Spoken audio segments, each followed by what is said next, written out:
Boom, what is up everybody? Welcome back to Marcade. You know, it's a new year and I've been watching a lot of alpha sigma male grind set freaking do your work videos, fucking carry the boats. Carry the boats. Who's gonna carry the boats? I don't know what the fuck I'm doing. Anyways, so I've been watching a lot of videos on just like growing not only my channel but my brand, and a big thing across the board that I also believe in is to do the things that you want to do and record videos you want to record. Don't just record videos that you think are going to do well, even though my horror videos are the ones that are doing the best. I do want to record outside of that genre. I originally wanted to do a lot of retro games and Nintendo 64 games and things of that manner. And obviously Prescriction Love. Prescriction Love doesn't necessarily fall under videos I want to do, but I thought it'd be funny and silly to do. It's just, you know, a goofy way to kind of kick off 2025. I know I've already posted a video this year, but this is gonna be the first, or the next one, you know? Second video, first video, third video, 100 millionth video. Who cares? A sharp blinding light pierces through my eyelids as I slowly open my eyes. My limbs feel heavy and unresponsive, as if the bed has become part of me. What? I squint, trying to make sense of my surroundings, but everything is a blur. The sterile smell of disinfectant biting at my nose. The rhythmic beeping of machines fills the room like a metronome. I look around disoriented, my vision slowly coming into focus. I'm lying in bed covered in crisp white sheets, and there's something strapped to my arm. An IV line? What's this doing in my arm? As I come to, there's a deep throbbing ache in my head that feels like it's about to split my skull from the inside. Why am I... My thoughts are fragmented, disjointed like pieces of puzzle scattered in every direction. My chest tightens as the realization hits me. I can't remember anything. What happened to me? Why can't I remember anything? I close my eyes, hoping for some fragment of memory to return. Think. Just think. Nothing. My breath quickens. My hands clutch the sheets in fear. How can I not remember anything? Why is everything blank? Every effort to remember ends with nothing. Just a void where my memory should be. I try to sit up, but a sharp pain shoots through my head and I collapse back onto the pillow. My heart's pounding my ears, drowning out the faint beeping of the machines. I feel my anxiety threatening to swallow me whole when suddenly, a calm, steady voice cuts through the chaos, swirling in my head. Hey. Hey. All right, hey, it's okay. His voice was gentle, but there's a firmness to it, pulling me from the brink of panic. I slowly turn my head towards the source of the voice. A tall man stands beside my bed, and he's perfect. He's tall, but there's nothing intimidating about him. His hair looks a little messy, like he's been here for a while. My Siri just activated randomly. What the hell was that? Yo, I'm trying to play Operation Love, dude. Back off, Siri. Like he's been here for a while. Take a deep breath. Has he been here the entire time? Do you know where you are? I shake my head slowly, feeling tears prick at the corner of my eyes. Everything felt unfamiliar, terrifying. The walls were too bright, too sterile. Hey, it's all right. You're in a hospital. Nothing bad's gonna happen to you here. I'm gonna change the voice, especially not with me around. The most important thing right now is that you're awake, talking. I take a deep breath, feeling the tightness in my chest start to loosen. His words were meant to comfort, and they did, in a way. But they also left me with questions. So many questions that my head felt even heavier than before. Do you remember your name? Oh, right, my name. What was my name again? Marcade. Fucking... Marcade. That's my name. My name is Marcade. Fantastic. That's a very good start. I should introduce myself. I'm Dr. Anselm. I was in charge of your surgery and I've been brought to oversee your care since you were brought in. Surgery? I had surgery? What the heck happened to me? Yes, you were brought in with a traumatic brain injury. You were admitted with skull fracture leading to internal bleeding and swelling of the brain. Emergency surgery was crucial to relieve the pressure on your brain. I stared at him, unable to fully process the magnitude of what he was saying. Brain surgery? I had brain surgery? My stomach twisted at the thought. It was a very delicate procedure, but you came through it well. Since then, I've been monitoring you closely, waiting for you to wake up. You've been unconscious for a little over 2 days. The idea that I've been under his care all this time, that he's been watching over me while I was unconscious, is both strange and oddly comforting. I know this is a lot to take in. His name's Anselm. Did he tell me his name? It's just Anselm. Anselm? But I promise you're in good hands. I could see it in the way he spoke, the careful way he monitored my reactions, as if he was measuring every word to overwhelming me. What? As if he was measuring every word to avoid overwhelming me. With the initial shock of my situation beginning to settle, a pressing question rises to the forefront of my mind. Do you know what happened to me? Did something happen to me? For the first time, I saw a flicker of uncertainty in his expression. I'm afraid I don't have the answers that. You were found unconscious and... What? I don't have the answers that. I'm afraid I don't have the answers that. You were found unconscious and brought in by paramedics. From what I can tell, the significant impact suggests a forceful blow. Hell yeah, dude, I'm trying to get a forceful blow tonight. You word up! Or possibly a fall. Unfortunately, I don't have any more details beyond that. There were no witnesses. The people who found you didn't see what happened. They found you lying unconscious on the floor and called for help. Chill runs down the spine and his words sink in. No witnesses? The blank spaces in my memory suddenly feel much larger and darker. This must be a sick joke. So no one knows how I ended up like this? I wish I had more information for you. Sometimes with injuries like this, the memory can be slow to return. Or it may never come back at all. But what's important is that we focus on your recovery. You're right, Dr. Anselm. I swallow hard, the knot in my throat tightening. That's probably where the hard blow came from. The idea that no one knows what happened. That even I don't know what happened. What, did I give the hard blow? Oh my God, will I ever get justice? Something deep inside of me boils. The hard blow. Frustration. Anger. Fear. But then I look at Dr. Anselm. The genuine concern and kindness in his eyes, and I simply felt safe. He's been here since the beginning, watching over me, guiding my care. Even though he doesn't have all the answers, he's still here ready to help me. Thank you. For everything. I don't know how to even begin to thank you. A slight blush rises to his cheeks, catching me off guard. He waved a hand dismissively. Stop it. Clearly flustered. Oh, don't be silly. You don't owe me anything, Marcade. I'm just glad I could help. Really, I don't know how to express how grateful I am. You're too kind. He glanced away for a moment, gathering himself before turning back to me. I'm just doing my job. Watching you recover, that's more than enough for me. Whatever happened, I'm going to do everything I can to help you through it. I take a deep breath, feeling a little steadier than before. I could feel the sincerity behind his words, his modesty, almost endearing. The way he said my name, it wasn't clinical or detached. It made me feel like I was more than just another patient to him. Dr. Anselm takes a step back, giving a reassuring nod. I think it's best if you try to get some rest now. Your body still needs time to heal. I managed to grab his attention before he turned away. Wait! Can I contact my family? Just to let them know I'm okay? They haven't heard from me in days. I'm sure I must have worried them. A pang of unease hit me. Why hadn't anyone visited me? Oh, well, I'm afraid it's past the hospital's curfew. I can't make any calls at this hour. But don't worry, I'll make sure you get in touch with them first thing in the morning. The thought of waiting until morning feels like an eternity. Are you sure? I know it's the hospital's rule, but the disappointment was heavy in my voice. He sighed and gently placed a hand on my head. Oh my fucking... Get off. I know I know it's hard.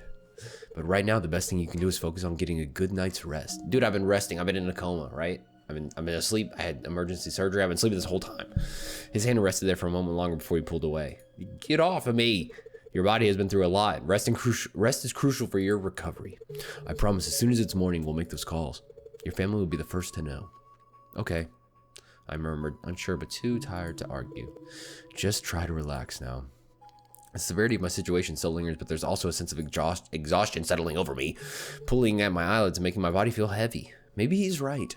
Maybe rest is exactly what I need right now. All right, I'll go to bed. Thank you, Dr. Anselm. His eyes twinkled softly. You're welcome. If you need anything, don't hesitate to press the call button. Rest well. We'll talk more in the morning. With that, he turns and quietly leaves the room, closing the door softly behind him. I'm left alone with my thoughts and the steady beeping of the heart rate monitor beside me. The room feels quiet and still, but there's a sense of safety in knowing that help is just a button press away. I close my eyes, trying to focus on my breathing, letting the sounds of the hospital fade into the background. The weight of the day presses down on me, and slowly, as I drift off, I hold on to the hope that tomorrow will bring more answers, and finally, the sound of a familiar voice. My sleep was suddenly interrupted, a soft creak that echoed through the room. My eyes fluttered open, but I was too groggy to fully register the sound. Was that my imagination? I groaned internally. I can't be bothered. I shifted in bed, wanting to go back to sleep, letting my eyes close again, eager to sink back into sleep. But then I heard it again, a slow, deliberate creak like someone was gently pushing the door. Still half asleep, I tried to ignore it. Doc, you just said your family, you haven't found your family, and now it could be your family, and you're just like, I didn't want to go sleep, and now you want to sleep more. Oh my God. Typical Gen Z. I told myself it was nothing. Maybe the nurses were checking in. I reasoned, forcing myself to relax. I squeezed my eyes shut and tried to force myself back to sleep, but that sense of unease started to creep in. I couldn't shake the feeling that I wasn't alone. Something didn't feel right. With a groggy sigh, I forced my eyes open again and glanced at the door. That's when I saw them. A pair of eyes. They were peering at me through the gap in the door. I barely see them. Creepy. That's fun and creepy. The eyes almost blending into the shadowy gap, but there was no mistaking them. They were watching me. Call out. Hello, what are you doing? No response. They continued to stare, unblinking, as if they were studying me, waiting for something. I squint, trying to focus on the narrow gap of the door. I can't make sense of what is happening. Was someone actually watching me? Am I imagining things? Oh, close your mouth. Am I about to get a fucking, a major blow? What was it? A critical blow? A hefty blow? Nope.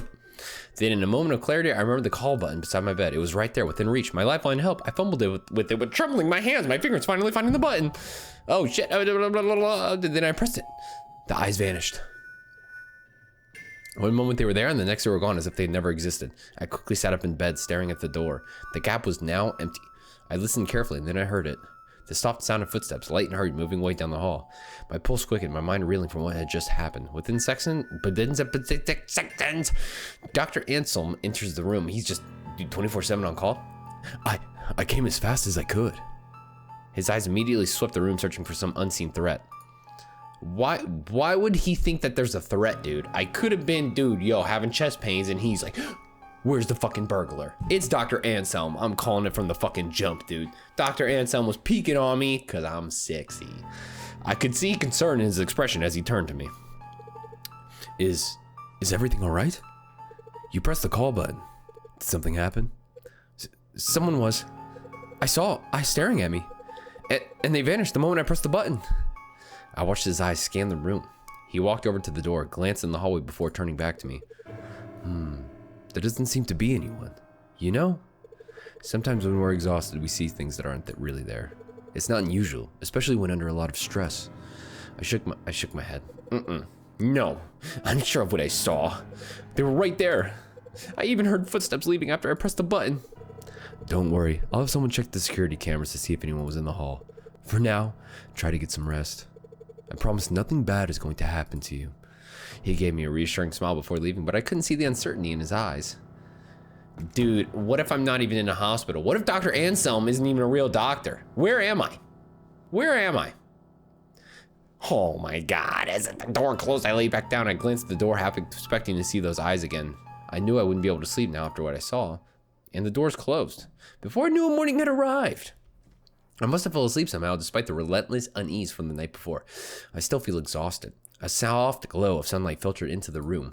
The whitest room I've ever seen in my life. As I blinked against the brightness, it is bright, dude. Not gonna, it is hella bright. I realized that Dr. Anselm was sitting beside me. On the bed. Anselm! Dude, I just met you, bro. Give me some space, homie. Good morning, Marcade. How are you feeling? I'm okay. Even as I said it, a deep weariness tugged at me. But I didn't want to worry him. He always seemed so concerned, so invested in my recovery. The last thing I wanted was to add to his burden. About last night. Security couldn't find anything from last night's recording. His words hung in the air. What? Those eyes. Had it really all been in my head? Just a figment of my imagination? but I do hope you managed to get some sleep. I hesitated, unsure how to respond.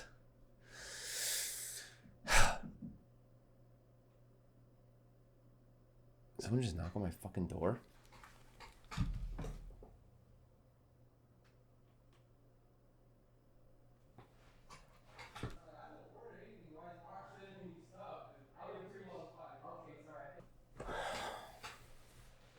All right, somebody was at my door, dude. Amazon, I live in an apartment complex and there's like an east and a west side, and they keep taking my packages to the west side, and I live on the east side.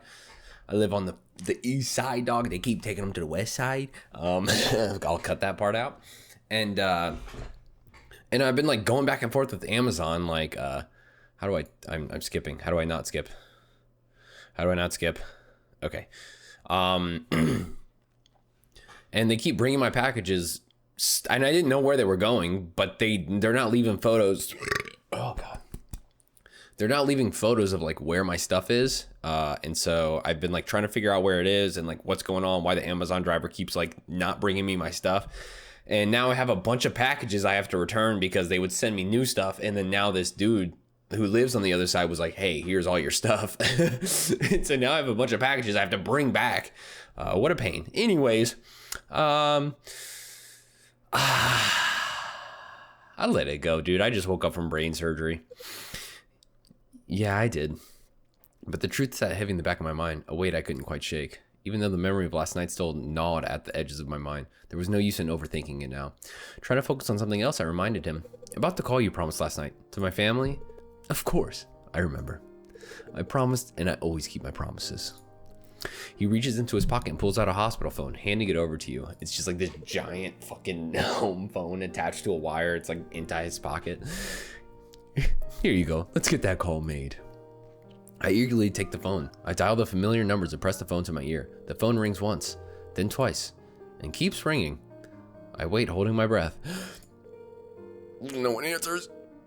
Just the persistent sound of really ringtone, and then finally. Hello. No one is available to take your call. Please leave a message after the tone. The voicemail. Seriously? I feel a sinking feeling in my gut as the call goes to the answering machine.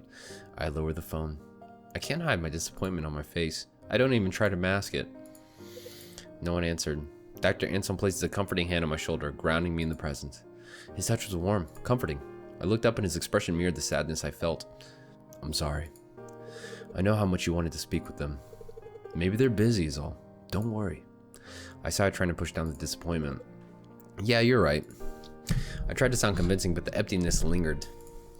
Dr. Anselm gently took the phone from me, his fingers brushing against mine. Dr. Anselm gently took the phone from me, his fingers brushing against mine. Oh my God. I know it's not the news you were hoping for, but I have something that might cheer you up. Before I could respond, he stood up, the shift in energy catching me off guard. With that, he steps out of the room for a moment. Something for me? A gift? A present? Whatever he had planned, I hoped it would take my mind off everything. Maybe a major blow. Even if it's just for a little while, dude. He returns carrying a tray with delicious aroma wafting through the air. Ta-da! When he sets it down in front of you, I look down at the plate. Eggs and bacon arranged into a smiley face. My eyes widen in surprise, a small smile tugging at my lips. I can't help but smile back at it. Aw, this is adorable. It's like my breakfast is cheering me on. What the fuck? Dude, someone made this whole thing. Dr. Anselm chuckles, looking quite pleased with himself. Eggs and bacon are good for the soul. But the smiley face? That's for the spirit. Dr. Anselm watches me. This music is getting louder in my ears right now, dude. Dr. Anselm watches me closely as I pick up my fork. Fuck. His eyes are gleaming with quiet anticipation. As I lift my fork to my mouth, I notice a smooth golden sauce pooling at the bottom of the pan, hidden beneath the food. Feeling intrigued, I scoop a bit of it up with my next bite. Holy shit, I'm tripping balls. The moment it hits my tongue, the flavor deepens. Rich, creamy hollandaise sauce with a hint of tang that perfectly balances the savory bacon and eggs. The sauce elevates the meal in a way I hadn't expected. This is amazing. I'm almost at disbelief at how delicious this simple meal is. I take it the smiley face is working its magic. Definitely. But the taste? That's what's really winning me over. The hollandaise sauce adds a smooth, almost buttery richness. There's a big grin on Dr. Anselm's face. He's clearly pleased with my reaction. I thought the sauce might be a nice surprise. Adds a little something extra to bring it all together. You weren't kidding. I take another bite, savoring the way the creamy sauce cuts through the richness of the bacon. You could serve this at a restaurant. I've never had a breakfast like this in a hospital before. Well, just wanted to make sure your first meal felt special. I paused, looking down at the plate again, then back at him. Smiley bacon egg face? Dr. Anselm. Smiley bacon egg face? Dr. Anselm. Wait, did you make this? God damn it. He nods, looking a little embarrassed. A soft blush creeps onto his cheeks as he looks down at the floor for a moment before meeting your eyes. Dude, not only is he a brain surgeon, but he's also a master chef, dude. Oh my God, Dr. Anselm. Yes, I did. I know hospital food isn't exactly known for being, well, gourmet. I didn't want your first meal to be just survival food. I smiled at his clear embarrassment, noticing the way he fidgets slightly. Like he's not used to this kind of attention. Well, you really outdid yourself. Thank you, Dr. Anselm. I really appreciate how much you do to make me feel comfortable. Despite I gotta turn the music down, it's so loud. Despite everything, it's like you always know how to make things better. I watched him flush at the compliment. This time he seemed almost bashfully proud, the mix of shyness and happiness sparkling in his eyes. Well, I'm really glad to hear that. I'll always make sure you're as comfortable as possible while you're here. Hearing that it's helping, that it makes a big difference, it means a lot to me. So really, thank you for saying that. His genuine happiness really shone through. It was clear that my compliment had brightened his day in a way that went beyond mere politeness. As I'm about to finish the last bite of breakfast, my eyes drift to the cup of coffee sitting quietly on the tray. I hadn't noticed in the whole time I was enjoying my breakfast, black, steaming, and inviting. That's how I like my men. Fuck. I reached the cup for taking a tentative sip. I instantly paused. It's rich, smooth, with just the right hint of bitterness. It's not just good. It tastes exactly like the coffee I make.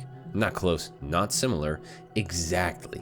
Just like Folgers in a cup. The best part of waking up is Folgers in your cup. Wait. This tastes exactly like the coffee I make every morning. Just like every other coffee I've ever made. Or any coffee that's ever made. It's coffee. How is it even possible? What the fuck, dude? I know. His voice barely above a whisper. So quiet that I almost wonder if I imagined it. He's standing there, his usual calm demeanor in place. His eyes are not, though, but there's something different in the way he watches me. What was that? The words slipping out before I can stop them. He just smiles, a warm, casual smile, like nothing is out of the ordinary. Oh? Really? I narrow my eyes, still processing the shock. No one ever gets it right the first time. Not the exact strength or balance of flavors. I take another slow sip, almost searching for a flaw, but there isn't one. This is spot on. Maybe I'm just good at reading people. His tone light, like he's making casual conversation, but his words send a shiver down my spine, though I can't quite pinpoint why. Either that or you've got some kind of sixth sense. It's kind of uncanny. I shake my head, trying to clear my thoughts. Am I overthinking this? I mean, it is just coffee. There's no need to make a big deal out of it. He's made me breakfast, not to mention been nothing but kind to me. Why am I doubting him? Why is he the only person I've seen in this hospital? Why is there not a single other person? Is there a window? Can I see outside? I need answers. It's just a harmless coincidence. It has to be. He chuckles, the sound light and breezy. Let's call it a lucky guess.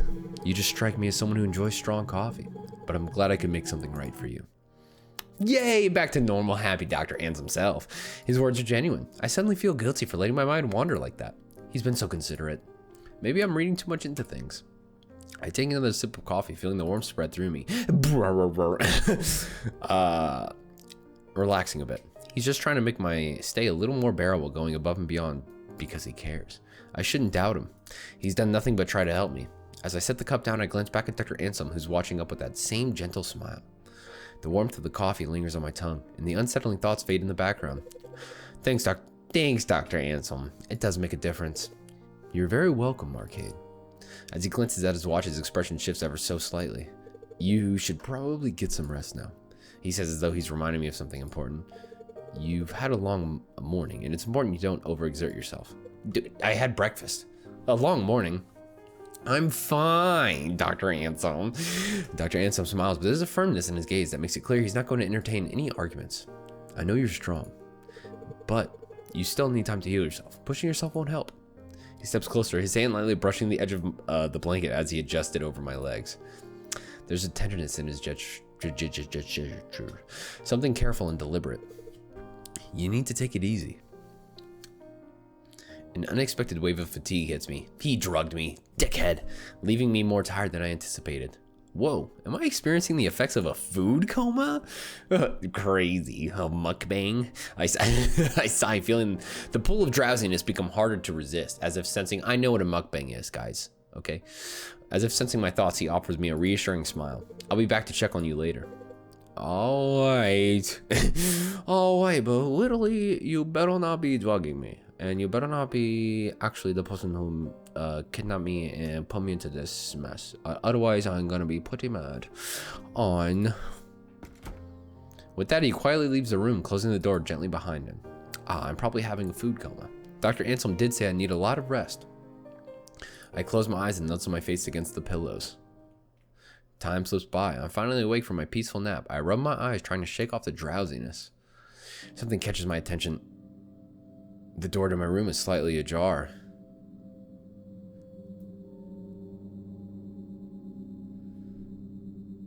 It's ajar. My room is ajar. Why is the door left open like that? Was it? No, I'm sure Dr. Anselm closed the door before he left. Was somebody watching me sleep? The sight of the partially open door leaves me feeling on edge. I feel vulnerable, exposed. I sit up, heart thudding in my chest, trying to rationalize the situation. Maybe it's nothing. Maybe... Suddenly the door creaks open wider. A figure steps into the room. Holy fuck! It's Dr. Anselm! Yay! Knock, knock. Smiling warmly, holding a clipboard in one hand and a small tray with medication in the other. I'm here for your checkup and medication. He notices the fear etched on my face. You look terrified. What's wrong? With my heart still racing, I explained quickly. I was taking a nap, and when I woke up, the door to my room was ajar. It's slightly open. It reminds me about what I saw last night. His face changes slightly. Are you a pickle? Is the room a jar of pickles? Am I a pickle? Are we pickles? Fuck! To one of guilt. His gaze drops to the floor. Oh, I'm so sorry. I'm so sorry, Marcade. I came in earlier to clear away... Fuck! I came in earlier to clear away the tray and utensils from your breakfast. I saw you were sleeping, so I tried to live quietly, not to disturb you. I must not have shut the door tightly. I'm really sorry, that must have been so frightening for you. I glance over and realize he's right. The breakfast tray is gone. I hadn't even noticed in my initial panic. Now it's all rosy, dude, because I realize this sense of embarrassment creeps. It's a realizing we have overreacted. Oh, Dr. Anselm, you could never do no wrong. No, I'm sorry, Dr. Anselm. I think last night left me feeling a little paranoid is all. A little paranoid. A little paranoid. He shakes his head, a little paranoid. No need to apologize. It's completely understandable to feel uneasy. I should have been more careful. Your comfort and peace of mind are very important. I'm sorry for disturbing that. Thank you, Dr. Anselm. I guess I just need some time to adjust. Of course. He moves in closer to check my vitals. Back off, dude. Now my heart's beating like crazy. Let's get your checkup done, shall we? I promise I'll make sure to close the door properly next time. He places a tray of medication on the small table next to me. My eyes fall on the pills. So many pills. What are these for? He lifts a small plastic cup and shakes it lightly, making the pills inside rattle softly. Oh, these? They're painkillers and antibiotics. Given your injury, it's unexpected. It's expected that you'll still experiencing headaches and occasional bouts of pain. The painkillers will help you recover comfortably while you're here. He pauses for a moment before adding, leaning back slightly as if considering the best way to explain. Now these... He holds up a larger white and red pill between his fingers. These are the pills like the pill from Osmosis Jones. Big, buff, and he's gonna take care of you.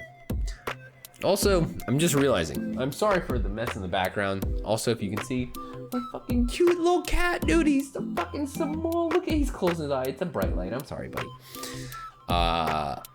We're taking out our Christmas decorations and they're piling up behind me. Are a bit strong. A narcotic analgesic. Analgesic. It's a potential painkiller used for intense pain, and I'm gonna shove it up your butt. So don't be alarmed if you find yourself feeling more sleepy than usual.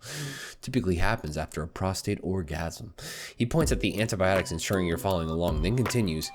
Did you know that the male G-spot is inside the is in your butthole? Since I had to perform surgery on you, there's always risk of infection. And I wouldn't want that happening to you. These will help minimize the risk, ensuring your recovery stays on track. I see. I feel more at ease with the explanation. Thank you for taking the time to explain it to me. Of course. It's important for you to understand your treatment. If you have any questions or concerns, please don't hesitate to ask. Your recovery is my top priority. Speaking of recovery, my question sits heavily on my chest. How long do you think I'll take my full recovery? He lets out a gentle sigh before responding. Well, honestly, it's hard for me to say for sure. We can't push it or predict exactly how long it'll take. Some people heal faster than others, but when it comes to the brain, patience is key. It could take weeks or even months. Seeing the concern on my face, he quickly adds with a soft smile. I know it's not easy to hear. With injuries, especially ones like yours, we have to be patient. I need to ensure you can get back to your daily life safely. When you're ready to leave, I noticed a hint of sadness in his eyes when he mentions the possibility of me leaving. It's a fleeting expression, but I caught it. I caught it. Then, oh, it's in the headphones. Then just so quickly he brushes off, professional demeanor returning, offering the same reassuring smile, although it seems a bit forced this time. As always, your recovery is what's most important right now, no matter how long it takes. I can't shake the feeling that there's more behind his words. Still, I decide not to press further. Dr. Anselm quickly changes the subject. Let's get you settled in with some dinner, shall we? He steps over to a small cart, lifting a bowl with a lid. What the fuck is that? Thank you. He sets it down in front of me and lifts the cover to reveal a bowl of plain porridge. Compared to the delicious breakfast he made earlier, the porridge looks a bit bland and drawn poorly. I can't help but feel a twinge of disappointment. He chuckles at your reaction. I'm sorry. It's not quite the same as breakfast, is it? Is it? I can't always be spoiling you. Porridge is good for you. Why can't you always spoil me, Dr. Anselm? I want you to spoil me. Spoil me like the little rotten patient I am. It's gentle on the stomach and easy to digest. I understand the need for a simple meal, even though it's not as appetizing. He gives me an encouraging smile as I picked up the spoon. Who knows? Maybe I'll surprise you with another special breakfast soon. I can't help but smile back. I'll hold you on to that. Okay, that's why I stumbled. I'll hold you on to that. Doesn't make sense. The taste may be bland, but the warmth and care behind make it a comforting meal. Why is he hand making all of my meals, dude? I'm so confused. This is bullshit, dude. I'm seeing right through it all. Why am I in game dumb? Why is this man hand making all of my meals? Where's the kitchen? After finishing the porridge, I start to feel the heaviness of drowsiness creeping in. Must be the medications kicking in. I struggle to keep my eyelids open. What the fuck was that? Dr. Anselm, always observant, notices my struggle to stay awake. Let me take this away so you can get a good night's rest. He moves quietly, carefully gathering up the dish and tray. Okay, but you'll be back in the morning, right? Why, of course. I'll be here in the morning to check on you. Sweet dreams, Marcade. Alright, good night, Yon. I bet I'll see you in the morning for breakfast. Tips fedora to Dr. Anselm as he leaves. As the room dims, I hear him softly shutting the door behind him. A simple assurance that the room is secure and safe. With the door closed, I finally allow myself to fall asleep. The world around me fades. When my eyes open again, it's not in my room. I'm not in my room. Uh-oh, memories coming back. I'm standing in a narrow alleyway. The air is thick and hazy, making it hard to see much of anything. I start walking, my footsteps barely making a sound in the eerie quiet. Something about this place feels familiar. Almost like I've been here before. But I couldn't quite put my finger on it. The more I move, the more sensation gnaws at me, tugging at something deep in my mind. Then it clicks. I'm dreaming. The realization brings a strange comfort, but also a deeper confusion. Why does this place seem so familiar? I keep walking, looking for an exit, but the alley stretches endlessly before me. No doors, no windows, no one else in sight, even though there's a door there and a door there and a bunch of windows. It's okay. Suddenly, I hear an extra footstep echoing behind me. I'm not alone. My heart skips a beat. Just as I'm about to turn around, it's Dr. Anselm in my face. My eyes snap open. I'm awake. Dog, back up, you sexy fucking gorgeous man. I'm immediately greeted by the sight of Dr. Anselm's face inches away from mine. Dude. We both yell at the same time.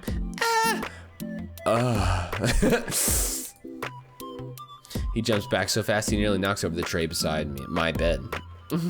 His eyes are wide with shock and he looks as flustered as I feel.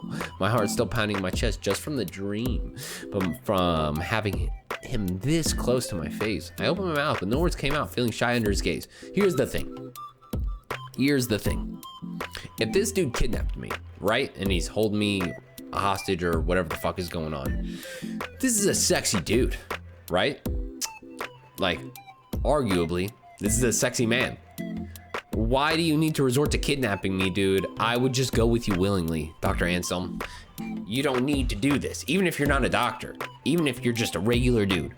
Say he's just your standard Costco worker. I will go with you, Dr. Anselm, to the ends of the earth. You sexy motherfucker. I open my gaze, but no words come out, feeling shy under his gaze. My words feel heavy and misplaced, as if they'd only make this moment more awkward. Sorry. He stammers quickly, standing upright. I didn't mean to scare you. I watch his hands fidget nervously. I was just checking your vitals, and you look so peaceful, and, it's okay. I mumble, cheeks warm. Suddenly, I'm unable to look directly at him. The room feels suddenly too small. Everything is suddenly so sudden. There's a lot of silence before he quickly recovers. So, how was your sudden sleep? Oh, it was suddenly weird, actually. It was actually weird, actually. I had this dream about an alleyway. Something flickers across his face. A slight shift in his expression, like he's suddenly paying extra attention. An alleyway. What happened?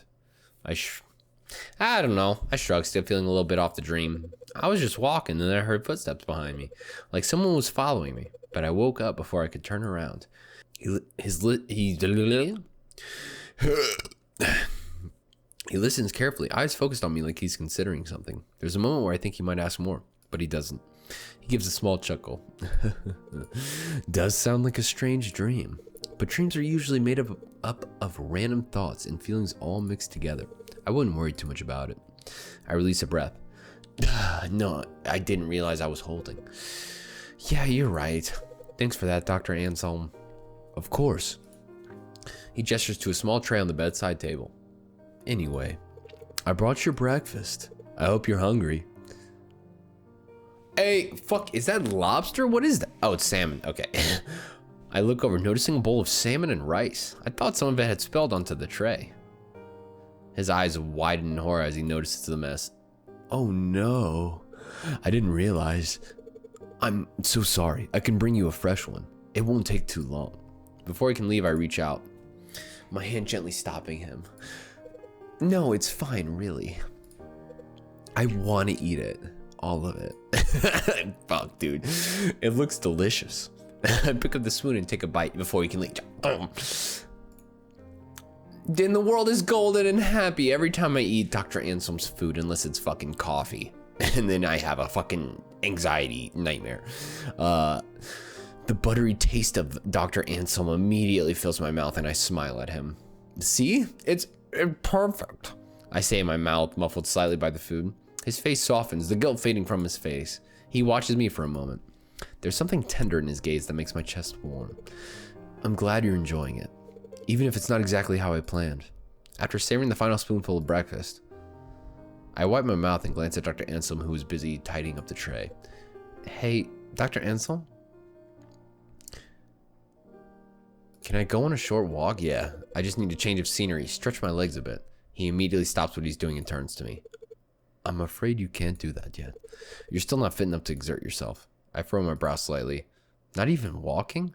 I asked, trying to push a little. I think it wouldn't be too much effort. His stance doesn't soften. If anything, he seems more resolute.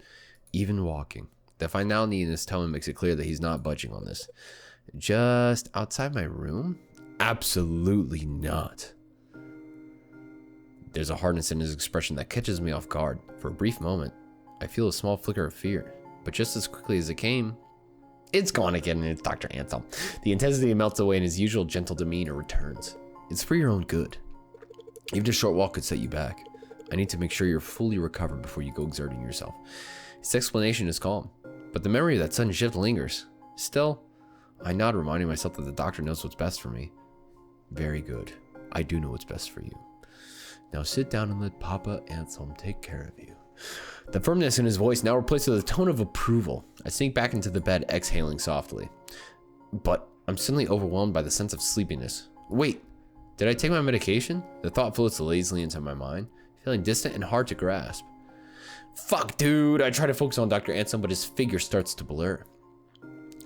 My vision slowly fading at the edges, and the room seems to spin. Before I can form a coherent question, I feel the warmth of his hand as he gently pulls the blanket up over me, tucking me in with gentle care. Fucking the Talladega Nights scene.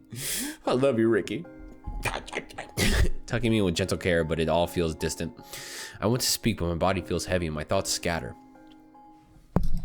I'm pulled into sleep before I even realize it's happening. I gasp awake, my breath catching as I sit up. I blink, trying to gather my bearings. My head foggy like I'm still caught in a dream. I sit up slowly, the weight of fatigue still pressing down on me like a heavy blanket. How long was I asleep for? Oh, good evening, Marcade. As you can tell, you're my only patient, and I'm always here, 24/7, at your beck and call. I love you, Marcade. Oh, good evening, Marcade. I look up startled. It's Dr. Anselm. I rub my eyes, trying to shake off the grogginess. Evening. My voice scratchy, trying to shake the fog from my mind. How long was I asleep for? Only a few hours. You need the rest. How are you feeling? I pause, trying to assess myself. Groggy. Really groggy. I admit the words slow to form. Why do I feel so tired? I ask, my voice a little sharper than I intended. After breakfast, I was exhausted. He doesn't flinch or seem surprised by my question. Instead, he pulls up a chair and sits beside me. Actually, he sits on it backwards, like one of those cool kids in class. Damn, he's so cool. The same steady patience in his expression that he always has. Fatigue is one of the most challenging symptoms after a brain injury. The brain has to work much harder to compensate for the damage, even for the smallest tasks. It can drain your energy faster than you realize. His explanation is so calm, so reasonable, that I find myself nodding almost automatically. I mean, it does make sense. Of course it makes sense. But why do I still feel unsettled? It's not unusual to feel exhausted out of nowhere. In your circumstances, your brain is basically working overtime as you recover. It's important to listen to it, to give yourself that rest when you need it. I'm nodding, but something inside me is stirring. Where did you go to school? Something uneasy. My gut tells me there's more. Something he's not saying. But his eyes, warm and kind, don't falter. He pauses briefly, giving the smallest cup of pills in his hand a gentle shake. Here we go. It's time for your medication. I don't want it. I stare at the small cup of pills in Dr. Anselm's hand. I don't know why, but today, the sight of those pills makes my chest tighten with dread. He's watching me, waiting patiently, but something inside me snaps. No, I'm not taking them. I slapped the cup away from. I shouldn't have done that. I think I should have taken them and then escaped later. Fuck. The pills scatter across the floor. What the hell have you been giving me, Dr. Anselm? I feel exhausted all the time. I can barely think straight, and you just keep handing me these pills like it's nothing. These are your prescribed medications, Marcade. They help you manage your symptoms and reduce the pain. Without them, I don't trust you. How do you know I'm taking and making them even worse? What if you're keeping something from me? Dr. Anselm looks stunned, but the sadness in his eyes that stands out. It's settled just beneath the surface, like he's holding it back, trying to stay composed. I'm not trying to hurt you. The medication is to help you recover. Without it, the pain will come back. I just can't bear to watch you suffer. But I'm not listening. The mistrust that's been festering inside me has reached its boiling point. I'm not taking him. I don't trust you. Dr. Anselm nods, his face falling just slightly as if my words weigh heavily on him. He looks at me for a long moment, something unspoken in his eyes, an almost pleading sadness. For a moment, I expect him to argue, to push back, but he doesn't. He sighs, stepping back. I won't force you. He stands holding the now empty cup, his eyes locking with mine. There's no anger in his gaze, just a quiet sadness, as though he's trying to remain strong but can't fully hide how deeply my rejection has cut him. He turns toward the door, moving slowly, almost reluctantly. As he reaches the doorway, he pauses, his hand resting on the door handle. If you change your mind, I'll be right here. His voice soft, but I can hear the pain in it. I'll never stop trying to help you. Then with one final glance, he leaves the room. The door clicks shut behind him, leaving me alone with my racing thoughts and the lingering tension. The room feels colder, emptier. I sit in the silence air, thick with the tension of what just happened. My anger still simmers beneath the surface, but the moment Dr. Anselm leaves, doubts creeps in. I know I shouldn't have I shouldn't have lashed out like that. But something inside me just couldn't let go of the distrust. With nothing left to do, I let out a long, shaky breath, trying to shake off the exhaustion that still weighs me down. Maybe I just need rest. Maybe everything will feel clear if I can just sleep this off.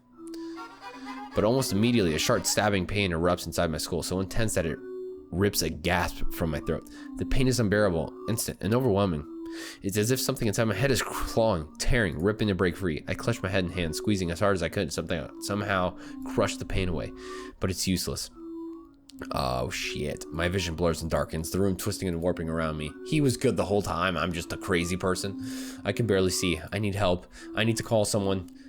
I reach blindly for the call button, but my fingers are trembling so bad they feel useless, slipping across the bedside table in desperation. The call button tumbles from my hand, bouncing uselessly onto the floor. I know I have to move. I have to get help but before this pain rips me apart.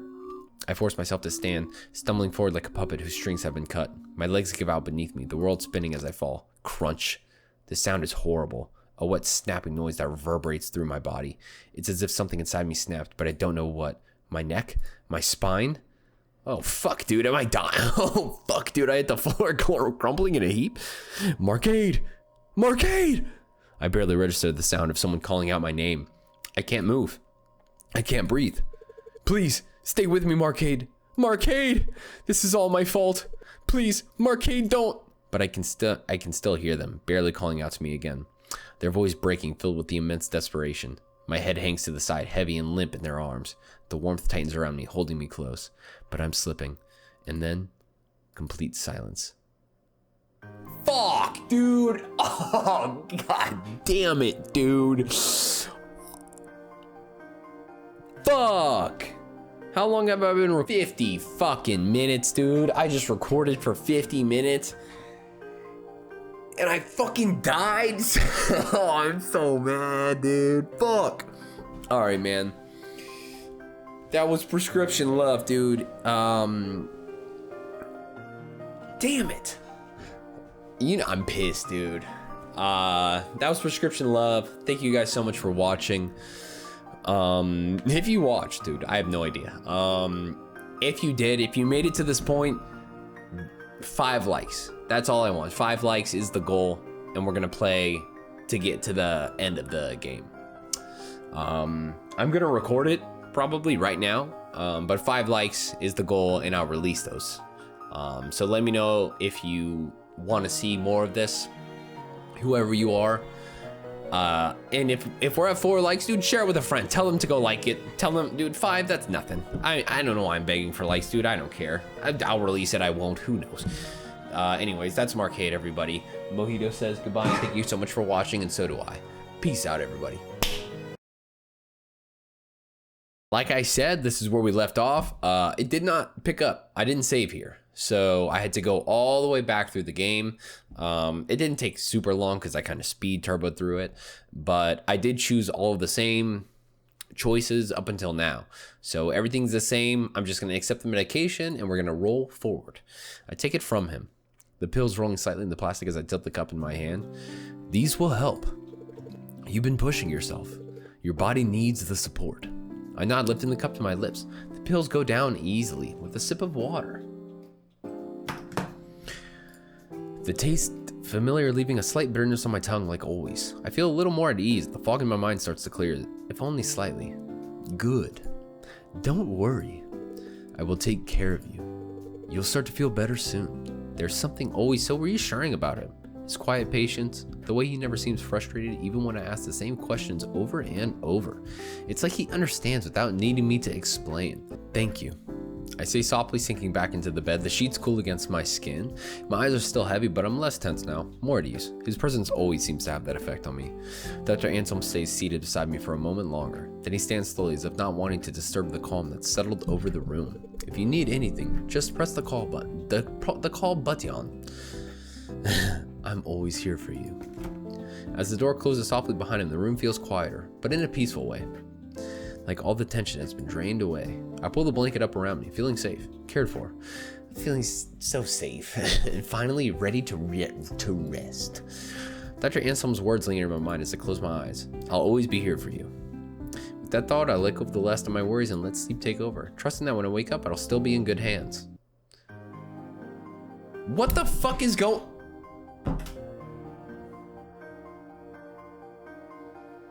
What the fuck? Did I die also? I died again? What the fuck is happening? Is that the game? I'm gonna be pissed. I'm gonna be pissed. Okay. We're gonna choose some different options. Here we go. My name is Marcade, as always. Jeez.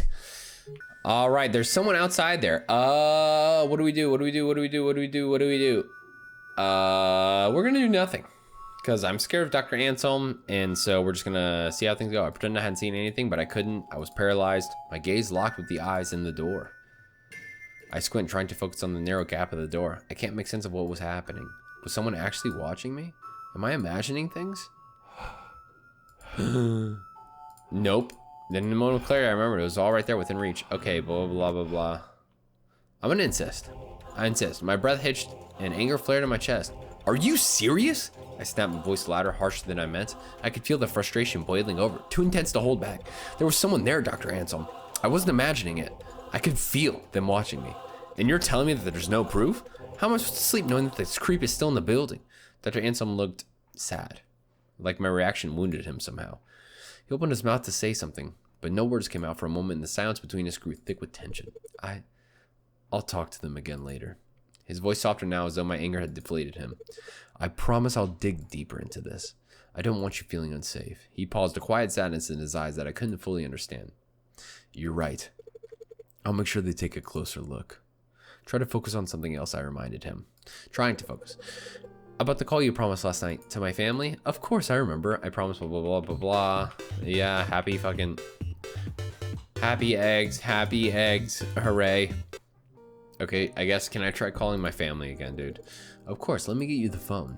He leaves the room briefly and returns with the phone in hand. I dialed the number carefully, each press deliberate. I even double-checked the numbers to make sure that they're right. I bring the phone to my ear, waiting for the familiar ring, but again, there's no answer. I frown. This is the second time they haven't picked up. Something doesn't feel right. I take a closer look at the phone and realize there's no signal. Confused, I ask him, why isn't there any service?